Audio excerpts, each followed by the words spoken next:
inquiry, Prime Minister. David Cameron established the Leveson inquiry into press ethics. Yet here he came, having to appear himself to justify his own very close ties to those who had overseen newspapers accused of some of the worst practices. I swear by Almighty God that the evidence I shall give... He described openly how he had sought the political support of the Murdoch press.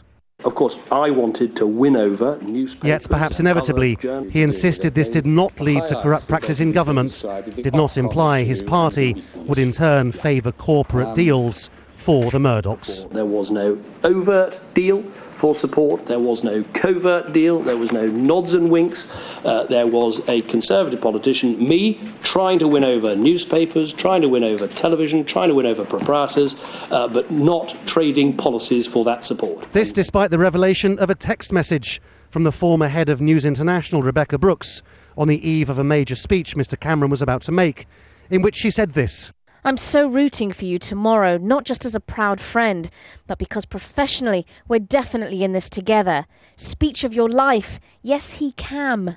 Yet if that offered an insight into just how close the Conservatives and the Murdoch empire had got, Mr Cameron was at pains to say that he too thought the system needed urgent fixing.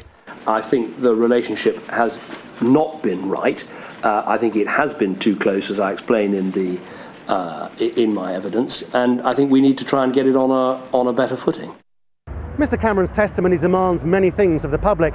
First of all, that people accept that it's okay that newspapers hold political opinions, that it's okay that politicians have to chase newspaper editors around for support, that it's okay for politicians and newspaper proprietors to have really very close friendships, but that none of that implies that politicians will organise deals on behalf of media corporations in return for political support. So of course it's easy to mock, yet it's still true that Mr Cameron inherited all this, and there is at least now an attempt to address it. How many other countries would put themselves through this kind of endeavour? And in the end, our political system says, OK, there's a problem, clean house. And it's obvious, interestingly, that the politicians are not in control of what's going on in there. And again, I think that's probably a strength rather than a weakness.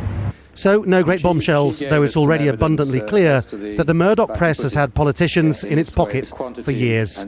Whether this inquiry can do anything to alter that remains most unclear. Laurence, Al Jazeera, at the Leveson inquiry in London.